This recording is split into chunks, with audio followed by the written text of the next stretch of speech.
જય સોમનાથ, જય ગુજરાત. ફરી એક વખત સ્વાગત છે આપનું એસપી એજ્યુકેશન 13માં. આ વિડીયોમાં જોઈશું આપણે વિષય કંપનીલક્ષી હિસાબી પદ્ધતિમાં યુનિટ મૂડી ઘટાડા એટલે કે કંપનીની આંતરિક પુનઃરચના અંગેનો દાખલો, જેનું નામ છે નીલમ લિમિટેડ, જે સૌરાષ્ટ્ર યુનિવર્સિટી 2011 અને ગુજરાત યુનિવર્સિટી ઉત્તર ગુજરાત યુનિવર્સિટી 2002માં પૂછાયેલો છે.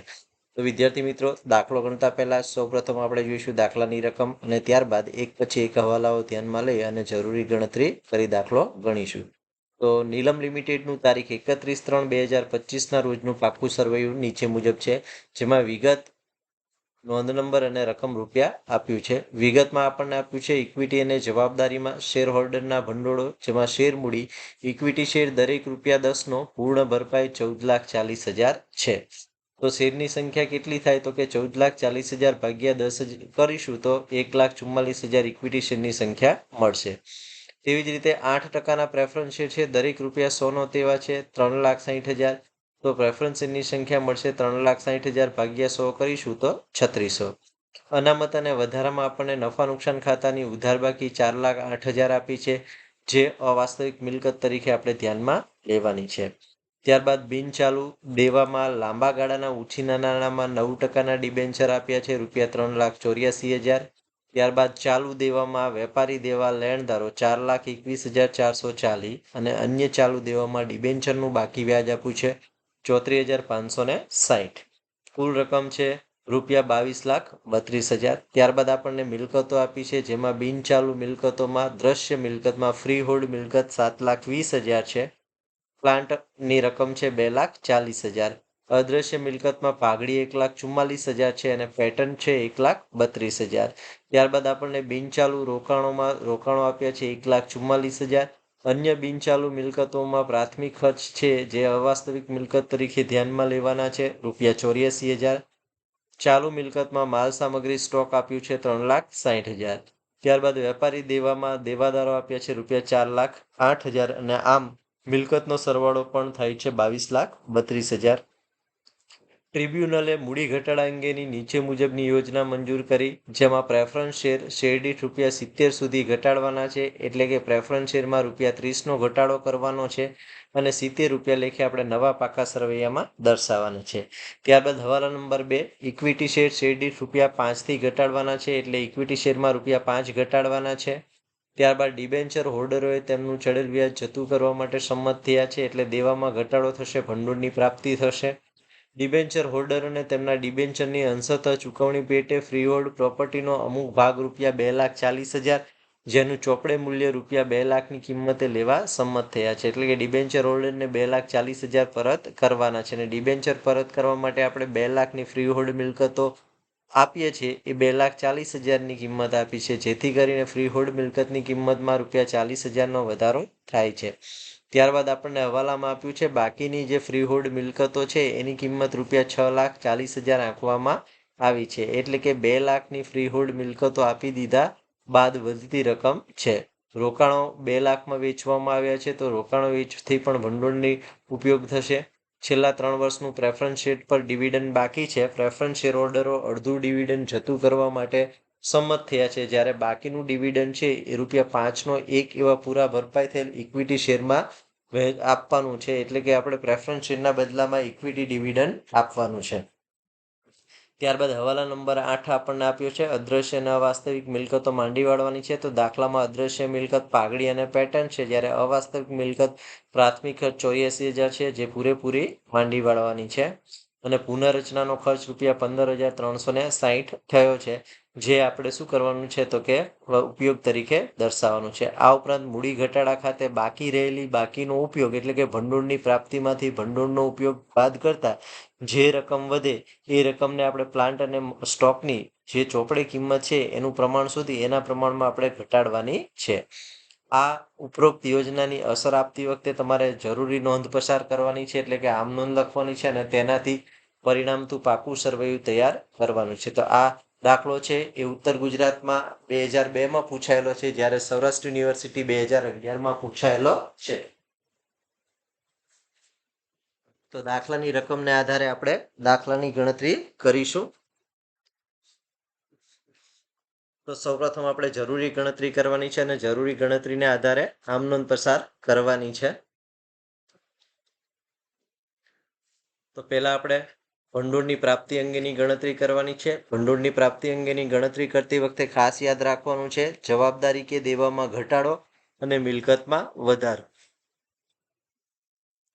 તો સૌ પ્રથમ આપણે પ્રેફરન્સ શેર મૂડી હવાલા નંબર 1 જોઈશું. તો પ્રેફરન્સ શેર શેરદીઠ ₹70 સુધી ઘટાડવાના છે. હવે પ્રેફરન્સ શેર 70 સુધી ઘટાડવાનો છે, મતલબ 70 નવા પાકા સરવૈયામાં દર્શાવવાના છે. એટલે પ્રેફરન્સ શેરની કિંમત ₹100 છે, એટલે આપણે ₹30 ઘટાડવાના છે. તો દાખલામાં જોઈશું પ્રેફરન્સ શેરની સંખ્યા આપેલી નથી, પરંતુ આપણને 3,60,000 શેર મૂડી આપી છે. એને 100 વડે ભાગીશું તો પ્રેફરન્સ શેરની સંખ્યા મળશે 3600. 3600 શેર પર આપણે ₹30 લેખે ઘટાડવાના છે. તો પ્રેફરન્સ શેર મૂડીમાં ઘટાડો થશે 3600 ગુણ્યા 30, અને 3600 ગુણ્યા 30 કરીશું તો આપણને કેલ્ક્યુલેટરની મદદથી કરીશું તો મળશે 3,01,08,000. તો પ્રેફરન્સ શેર મૂડીમાં ઘટાડો 3600 શેર પર ₹30 લેખે 1,08,000.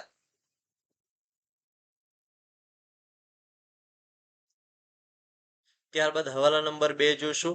તો ઇક્વિટી શેર શેરદીઠ ₹5 થી ઘટાડવાના છે. તો ઇક્વિટી શેરની સંખ્યા જોઈશું આપણે દાખલામાં. તો 1,14,40,000 શેર મૂડી છે, એને 10 વડે ભાગશો તો ઇક્વિટી શેરની સંખ્યા મળશે 1,44,000, અને 1,44,000 ગુણ્યા 5 કરવાના છે. એટલી રકમ છે ઇક્વિટી શેર મૂડીમાં ઘટાડો થશે. તો 1,44,000 ગુણ્યા 5 કરીશું તો કેલ્ક્યુલેટરની મદદથી આપણને ગુણાકાર મળશે 7,20,000, એટલે કે ઇક્વિટી શેર મૂડીમાં 7,20,000નો ઘટાડો કરવાનો છે. તો વળી પાછા આપણે ગણતરીમાં વિગતમાં લખીશું. ઇક્વિટી શેર મૂડીમાં ઘટાડો, અને કેટલો ઘટાડો કરવાનો છે તો કે 1,44,000 ગુણ્યા 5.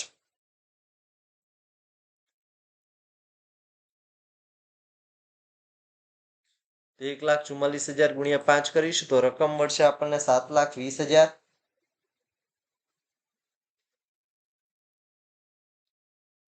ત્યારબાદ આપણે ત્રીજો હવાલો જોવાનો છે. તો ત્રીજો હવાલો આપ્યો છે ડિબેન્ચર હોલ્ડર તેમનું ચડેલ વ્યાજ જતું કરવા માટે સંમત થયા છે. તો દાખલાની રકમમાં આપણે ડિબેન્ચર વ્યાજ જોઈશું. તો બાકી ડિબેન્ચર વ્યાજ 34,560 છે, જે પૂરેપૂરું જતું કરવા માટે સંમત થયા છે. તો દેવામાં ઘટાડો થયો તો ભંડોળની પ્રાપ્તિ થશે 34,560. તો વિગતમાં લખીશું ડિબેન્ચર વ્યાજ 34,560.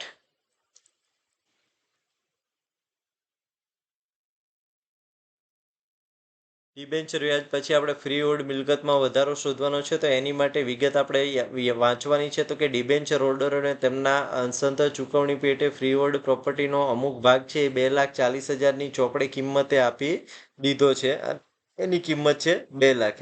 હવે 2 લાખની કિંમત છે એ 2,40,000માં આપીએ તો ફ્રી હોલ્ડ મિલકતમાં 40,000નો વધારો થાય. તો આપણે ફ્રી હોલ્ડ ડિબેન્ચર પરત કરતા ફ્રી હોલ્ડ પ્રોપર્ટીમાં ₹40,000નો વધારો થયો, અને જો મિલકતમાં વધારો થાય તો ભંડોળની પ્રાપ્તિ થાય. તો ફ્રી હોલ્ડ મિલકતમાં વધારો આપણે લખીશું 2,40,000 માઇનસ 2 લાખ.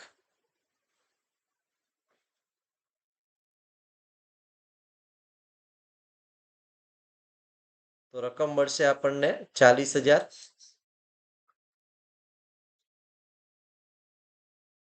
ત્યારબાદ બાકીની ફ્રી હોલ્ડ મિલકતો અંગેનો હવાલો જોઈશું અને તેની અસર આપીશું.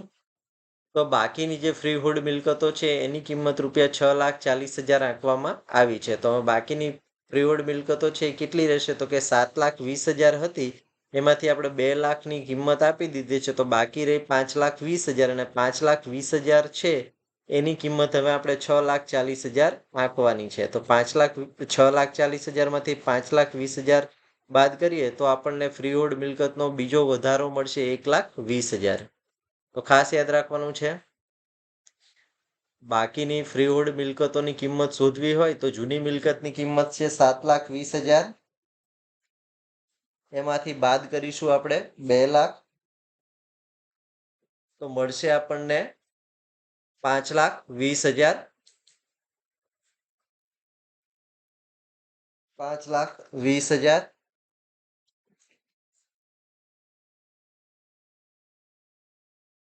હવે નવી કિંમત દાખલામાં આપણને આપી છે 6,40,000, એમાંથી બાદ કરીશું 5,20,000, તો ફ્રી હોલ્ડ મિલકતમાં વધારો મળશે આપણને 1,20,000. ફ્રી હોલ્ડ મિલકતમાં વધારો 1,20,000. ત્યારબાદનો હવાલો છે રોકાણો રૂપિયા 2 લાખમાં વેચવામાં આવ્યા. તો દાખલામાં જોઈશું રોકાણોની કિંમત 1,44,000 છે, જેને આપણે 2 લાખમાં વેચ્યા છે. તો રોકાણો વેચાણમાં 56,000નો વધારો થયો છે. તો રોકાણો વેચાણ થાય વધારો થાય તો ભંડોળની પ્રાપ્તિ થાય. 2 લાખ માઇનસ 1,44,000, તો મળશે વધારો આપણને 56,000. હવે આપણે સરવાળો કરવાનો છે. તો 1,08,000 વત્તા 7,20,000 વત્તા 34,560 વત્તા 40,000 વત્તા 1,20,000 વત્તા 56,000 કરીશું તો આપણને ભંડોળની પ્રાપ્તિ મળશે રૂપિયા 10,78,560. તો ભંડોળની પ્રાપ્તિ આપણને મળી ગઈ છે રૂપિયા 10,78,560. હવે આની આપણે આમ નોંધ લખવાની હોય તો ઘટાડેલ દેવાના ખાતા અને વધારેલ મિલકતના ખાતા ઉધાર કરી મૂડી ઘટાડા ભંડોળ ખાતું છે એ આપણે જમા કરવાનું છે. તો આમ નોંધ થાય પ્રેફરન્સ શેર મૂડી ખાતે ઉધાર 1,08,000, ઇક્વિટી શેર મૂડી ખાતે ઉધાર 7,20,000, ડિબેન્ચર વ્યાજ ખાતે ઉધાર 34,560, ફ્રી હોલ્ડ મિલકતો ખાતે ઉધાર 1,60,000, કારણ કે પહેલા 40,000નો વધારો વત્તા 1,20,000નો વધારો એટલે થશે 1,60,000, અને રોકાણો ખાતે ઉધાર રૂપિયા 56,000. તે મૂડી ઘટાડા ભંડોળ ખાતે જમા 10,78,560. તો આપણે આમ નોંધ દોરેલી છે તેમાં આપણે કરીશું. તો પ્રેફરન્સ શેર મૂડી ખાતે ઉધાર 1,08,000,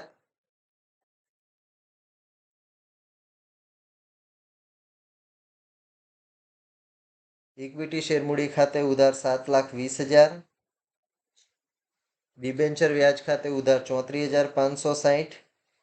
જે આપણે આગળની ગણતરી કરી છે એ મુજબ આંકડાઓ ધ્યાનમાં લેવાના છે. ત્યારબાદ ફ્રી હોલ્ડ મિલકતો ખાતે જમા 1,60,000. તો 1,60,000 એટલે આપણી પાસે રકમ હતી 40,000 વત્તા 1,20,000.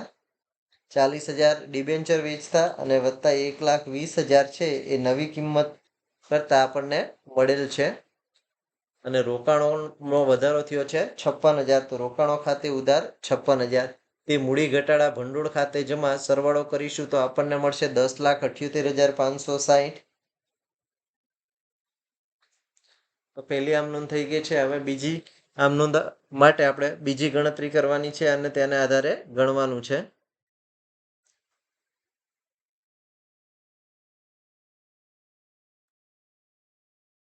તો બીજી આમ નોંધ ગણતી વખતે આપણે પહેલા ગણતરી કરવાની છે ભંડોળના ઉપયોગની. ભંડોળનો ઉપયોગ એટલે મિલકતમાં ઘટાડો, દેવામાં વધારો.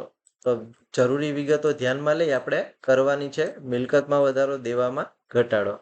તો સૌપ્રથમ આપણે હવાલો જોઈશું.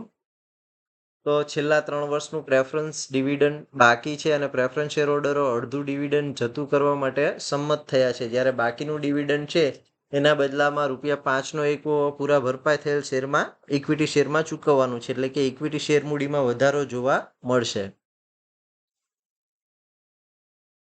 તો નોંધ નંબર 2માં ઇક્વિટી શેર મૂડીમાં વધારો કરીશું તો 3,60,000ના 8% લેખે એક વર્ષનું જે પ્રેફરન્સ ડિવિડન્ડ છે એ થશે 28,800 અને 3 વર્ષનું થશે 84,600. 84,600 ભાગ્યા 2 કરીશું તો આપણને મળશે 43,200.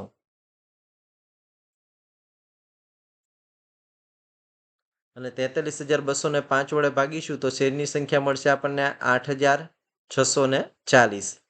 જે આ નવી ઇક્વિટી શેર મૂડીમાં વધારો છે એ આપણે નવા પાકા સરવૈયામાં દર્શાવવાનો છે.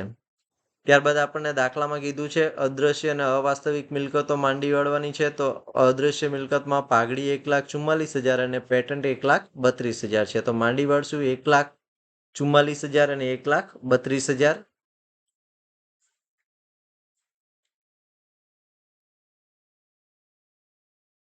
પાઘડી 1,44,000 અને પેટન્ટ છે એ 1,32,000 માંડી વાળવાના છે. ત્યારબાદ પ્રાથમિક ખર્ચ પણ આપણે માંડી વાળવાનો છે અવાસ્તવિક મિલકત તરીકે. તો પ્રાથમિક ખર્ચ છે 84,000, અને નફા નુકસાન ખાતાની બાકી છે એ 4,08,000 આપણે માંડી વાળવાની છે. તો 84,000 અને 4,08,000, 84,000 છે એ પ્રાથમિક ખર્ચ માંડી વાળવાનો છે અદ્રશ્ય મિલકત તરીકે, અને નફા નુકસાન ખાતુંની રકમ છે એ 4,08,000 છે એ પણ આપણે માંડી વાળવાની છે.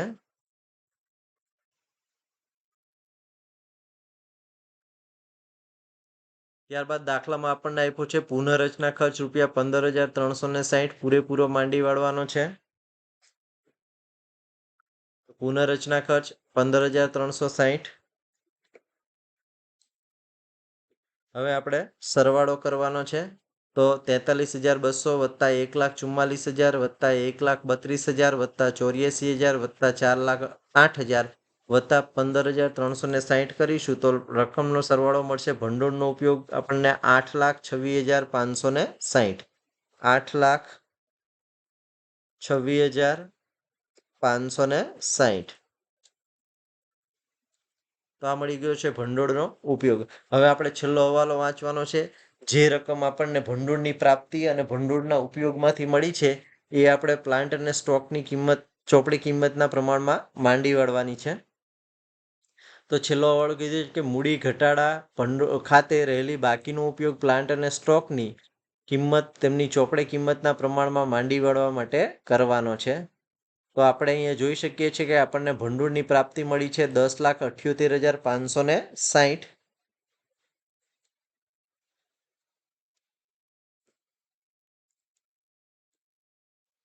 માઇનસ કરીશું આપણે 8,26,560.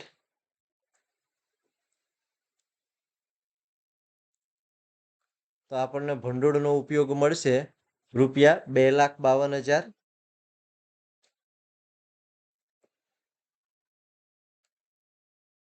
આ 2,52,000 છે એને આપણે પ્લાન્ટ અને સ્ટોકની ચોપડે કિંમતના પ્રમાણમાં માંડી વાળવાનો છે. તો પ્લાન્ટ અને સ્ટોકની ચોપડે કિંમત આપણે પહેલા જોઈ લઈશું દાખલામાં કેટલી આપી છે. તો પ્લાન્ટની કિંમત આપણે જોઈએ તો 2,40,000 છે અને સ્ટોકની કિંમત ₹3,60,000 છે. તો 2,40,000 અને 3,60,000નું પ્રમાણ શોધીશું અને એ પ્રમાણમાં આપણે વધારાની રકમ છે એ 2,52,000ને માંડી વાળવાની છે. તો 2,40,000 પ્લાન્ટની કિંમત છે અને સ્ટોકની કિંમત છે 3,60,000.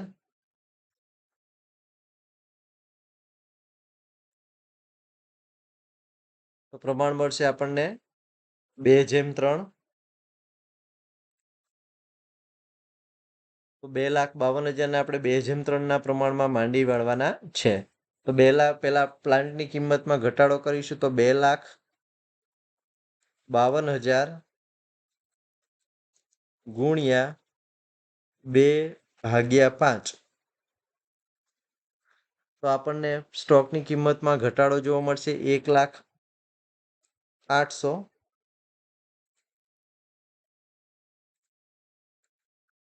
ત્યારબાદ આપણે પ્લાન્ટની કિંમતમાં ઘટાડો થઈ ગયો 1,08,000. હવે સ્ટોકની કિંમતમાં ઘટાડો કરવાનો છે. તો સ્ટોકની કિંમતમાં ઘટાડો આપણે કરશું 2,52,000ના 3/5.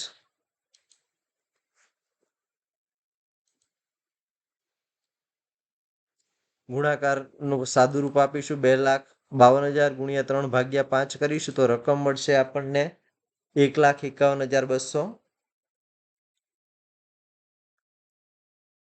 1,51,200.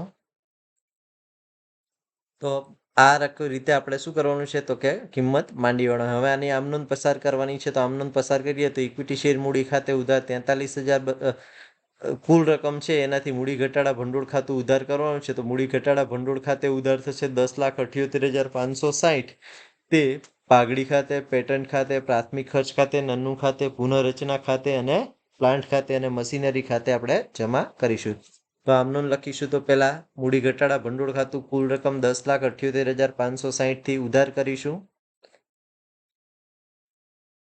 તો મૂડી ઘટાડા ભંડોળ ખાતે ઉધાર 10,78,560 તે ઇક્વિટી શેર મૂડી ખાતે જમા કેટલા છે કરવાના તો કે વધારો થયો છે 43,200. તો ઇક્વિટી શેર મૂડી ખાતે જમા 43,200.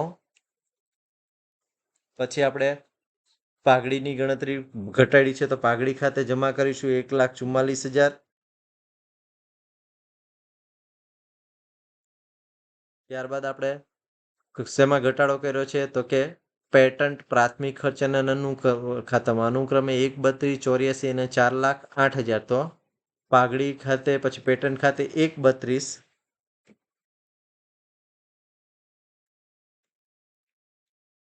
પ્રાથમિક ખર્ચ ખાતે 84,000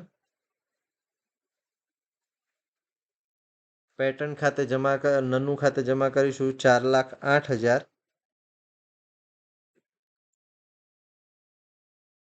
પુનઃરચના ખર્ચ ખાતે કેટલા છે તો જોઈ લઈશું આપણે. પુનઃરચના ખર્ચ ખાતે 15,360. તો પુનઃરચના ખર્ચ ખાતે 15,360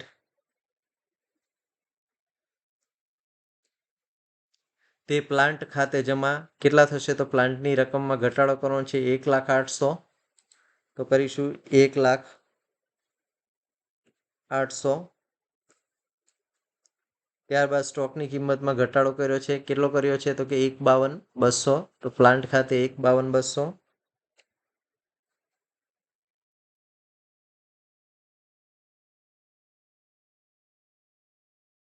હવે આપણે એનો ગુણાકાર કરવાનો છે, સરવાળો કરવાનો છે આમનોંધનો. તો કેલ્ક્યુલેટરની મદદથી આપણે સરવાળો કરીશું. 10,78,560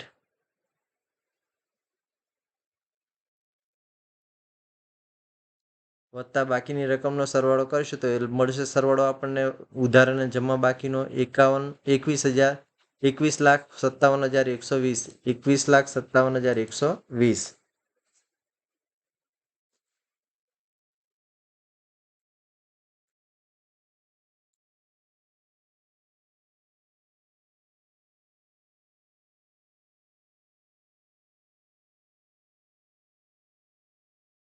તો આ રીતે આમનોંધ પસાર થઈ. તો મિત્રો ખાસ યાદ રાખવાનું છે, જરૂરી ગણતરીને આધારે આમનોંધ પસાર કરી લેવાની છે. હવે આપણે નીલમ લિમિટેડના ચોપડે મૂડી ઘટાડા બાદનું પાકું સરવૈયું તૈયાર કરવાનું છે. તો ઇક્વિટી સૌપ્રથમ ઇક્વિટી શેર મૂડી દરેક ₹100 તેવા પૂર્ણ ભરપાઈ 1,44,000 શેર હતા અને ₹10 તો ₹5 ઘટાડી એટલે નવી કિંમત રહી 5. એટલે 1,44,000 ગુણ્યા 5 કરીશું તો આઉટર કોલમ આપણને મળશે એ 7,20,000.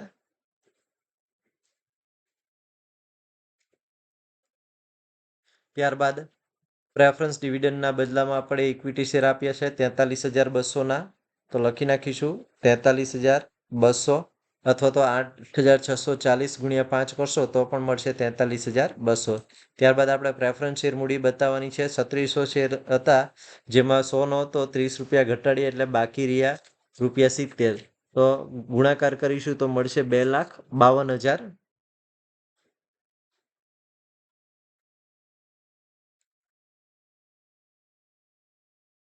ત્યારબાદ બિનચાલુ દેવામાં ઉછીના નાણાંમાં 9%ના ડિબેન્ચર આપ્યા છે. તો દાખલામાં આપણને ડિબેન્ચર આપ્યા છે 3,84,000ના, જેમાંથી આપણે 2,40,000ના પરત કર્યા છે. તો ડિબેન્ચર જોઈશું તો દાખલામાં આપણને 3,84 આપ્યા છે, એમાંથી ડિબેન્ચર હોલ્ડરને અંશતઃ ચૂકવણી પેટે આપણે 2,40,000 બાદ કરી દીધા છે. તો બાકીની જે રકમ વધે છે એ આપણે નવા પાકા સરવૈયામાં દર્શાવવાની છે. 3,84,000 માઇનસ 2,40,000.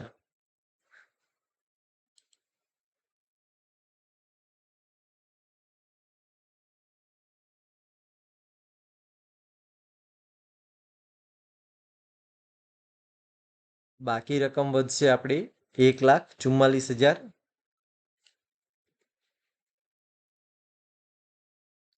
ત્યારબાદ આપણે ચાલુ દેવામાં લેણદારો દર્શાવી દેવાના છે જેમાં કોઈ વધારો ઘટાડો નથી એટલે ₹4,21,440 પૂરેપૂરી રકમ આપણે દર્શાવી દઈશું લેણદારની 4,21,440.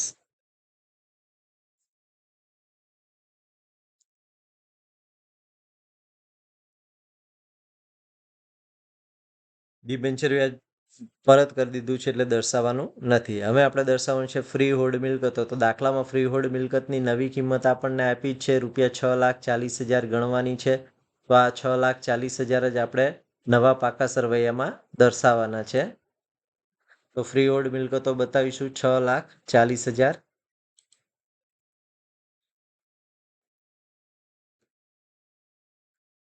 ત્યારબાદ આપણને પ્લાન્ટ આપ્યું છે તો પ્લાન્ટની કિંમતમાં આપણે ઘટાડો કર્યો છે તો પ્લાન્ટની કિંમત દાખલામાં આપણને આપી છે રૂપિયા 2,40,000 અને 2,40,000 પ્લાન્ટની કિંમત છે એમાંથી આપણે પ્લાન્ટની કિંમત માંડીવાળી છે રૂપિયા 1,08,000 તો 1,08,000નો ઘટાડો કર્યો છે પ્લાન્ટનો એ આપણે બાદ કરવાનો છે તો 2,40,000માંથી 1,08,000 બાદ કરીશું અને બાકીની જે વધતી રકમ છે એ આપણે મૂકીશું તો 2,40,000 માઇનસ 1,08,000 તો બાદ બાકી કરીશું તો આપણને મળશે 1,39,200 1,39,200 ત્યારબાદ ચાલુ મિલકત સ્ટોક તો સ્ટોકની કિંમતમાં પણ ઘટાડો કર્યો છે તો ઘટાડેલ રકમ આપણે બાદ કરવાની છે આપણે ઘટાડો કર્યો છે 1,51,000 અને સ્ટોકની કિંમત છે 2,52,000 તો 2,52,000માંથી 1,51,200 બાદ કરવાના છે અને બાકીની વધતી રકમ છે એ આપણે નવા પાકા સરવૈયામાં દર્શાવવાની છે તો 2,52,000માંથી આપણે બાદ કરીશું 1,51,200 તો બાદબાકી કેલ્ક્યુલેટરની મદદથી કરીશું તો મળશે આપણને રકમ 2,08,800 માલ સામગ્રી સ્ટોક છે 3,60,000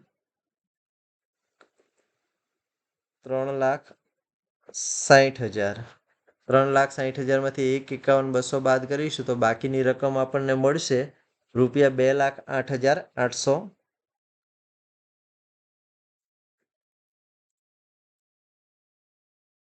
ત્યારબાદ દેવાદારોમાં કોઈ વધારો ઘટાડો નથી એટલે આપણે નવા પાકા સરવૈયાના દેવાદાર જૂના પાકા સરવૈયાના દેવાદારો છે એ જ દેવાદારો આપણે દર્શાવી દેવાના છે રૂપિયા 4,08,000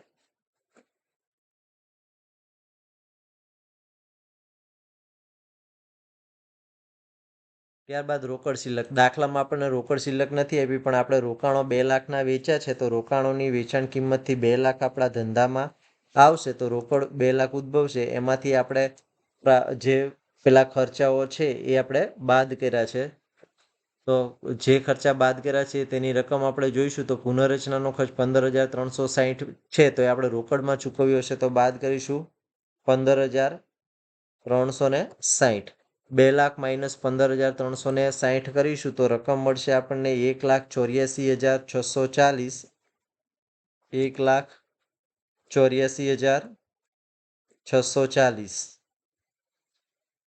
તો હવે આપણે બધી જ પાકા સરવૈયામાં એન્ટ્રી કરી દીધી છે હવે પાકા સરવૈયાની મિલકત લેણા અને મૂડી દેવાનો સરવાળો કરીશું તો સૌપ્રથમ આપણે મૂડી દેવાનો સરવાળો કરીશું તો કેલ્ક્યુલેટરની મદદથી આપણે કરીશું તો પહેલા 7,20,000 વત્તા 43,200 વત્તા 2,52,000 વત્તા 1,44,000 વત્તા 4,21,440 તો સરવાળો મળશે આપણને 15,80,840 સરવાળો મળશે આપણને 15,80,840 તો અહીંયા આપણે લખી નાખીશું 15,80,640 15,80,640 હવે આપણે મિલકત લેણાનો સરવાળો કરીશું તો 6,40,000 વત્તા 1,39,200 વત્તા 2,08,800 વત્તા 4,08,000 વત્તા 1,84,640 તો એનો પણ સરવાળો આપણને મળશે 15,80,640 15,80,640 આમ આપણે જોઈએ છે કે પાકા સરવૈયાનો બંને બાજુનો સરવાળો મળી જાય છે તો વિદ્યાર્થી મિત્રો ખાસ દાખલો ગણતી વખતે એ ધ્યાનમાં રાખવાનું છે કે બંને બાજુના પાકા સરવૈયાનો ટોટલ મળી જવો જોઈએ તો મૂડી ઘટાડાનો દાખલો ગણતી વખતે સૌપ્રથમ જરૂરી ગણતરી કરવાની ગણતરીના આધારે આમ નોંધ કરવાની અને આમ નોંધ થઈ ગયા બાદ મૂડી ઘટાડા બાદનું આપણે પાકું સરવૈયું તૈયાર કરવાનું જો વિડીયો ગમ્યો હોય તો વિડીયોને લાઇક કરો લિંકને મિત્રો સાથે શેર કરો ચેનલમાં નવા હોય તો ચેનલ સબસ્ક્રાઈબ કરો જય સોમનાથ જય ગુજરાત થેન્ક યુ